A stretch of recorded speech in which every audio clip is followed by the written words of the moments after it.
ഫെംട്യൂൺ കലോത്സവം 2024 സമാപിച്ചു. മഹിളകളുടെ സർഗവസന്തം തീർത്ത് ഫെംട്യൂൺ കലോത്സവം 2024 കണ്ണൂർ താണമുഴത്തടം ഗവൺമെന്റ് UP സ്കൂളിൽ പ്രൗഢമായ ചടങ്ങോടെ സമാപിച്ചു. വീട്ടമ്മമാർ, വിവിധ പ്രൊഫഷണലുകൾ തുടങ്ങിയ ജീവിതത്തിന്റെ വിവിധ മേഖലകളിലുള്ള സ്ത്രീകൾക്ക് സ്വയം വളരാനും ലക്ഷ്യങ്ങൾ നേടാനുമുള്ള സന്തോഷത്തിന്റെ പെണ്ണിടമെന്ന ആശയവുമായി ലൈഫ് ട്യൂണിന് കീഴിൽ പിറവികൊണ്ട വനിതാ കൂട്ടായ്മയാണ് ഫെംട്യൂൺ. ഫെംട്യൂൺ കലാ സാംസ്കാരിക വിഭാഗം സംഘടിപ്പിച്ച പ്രാഥമിക കലോത്സവം Kannur corporation deputy mayor advocate Indira Premanand ഉദ്ഘാടനം ചെയ്തു.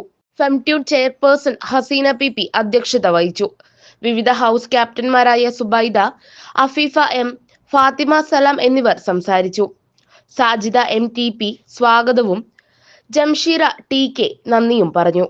പ്രസംഗം, മാപ്പിളപ്പാട്ട്, ടൈനിങ് ക്ലാസ്, പാട്ടും മുട്ടും, quiz, mono act, live reporting, oppana, skit തുടങ്ങിയ വിവിധ മത്സരങ്ങൾ അരങ്ങേറി. ഏറ്റവും കൂടുതൽ പോയിന്റ് നേടി ഗ്രീൻ ഹൗസ് വിന്നേഴ്സും, യെല്ലോ ഹൗസ് ഫസ്റ്റ് റണ്ണറപ്പും, റെഡ് ഹൗസ് സെക്കൻഡ് റണ്ണറപ്പും കരസ്ഥമാക്കി. വൈകിട്ട് നടന്ന സമാപന സമ്മേളനം life tune director NM Shafeeq ഉദ്ഘാടനം ചെയ്തു. Life tune programme director Muhsin Irikkur motivation speech നടത്തി. കലോത്സവ സംഘാടന സമിതി ചെയർപേഴ്സൺ സൗദ മാണിയാട്ട് അധ്യക്ഷത വഹിച്ചു. Hasina PP, Sajida MTP, PC Shakeela എന്നിവർ സമ്മാനദാനം നിർവഹിച്ചു. പ്രോഗ്രാം കൺവീനർ ഷഹനാസ N സ്വാഗതവും കൺവീനർ ആയിഷ UK നന്ദിയും പറഞ്ഞു. News today vision, Kannur.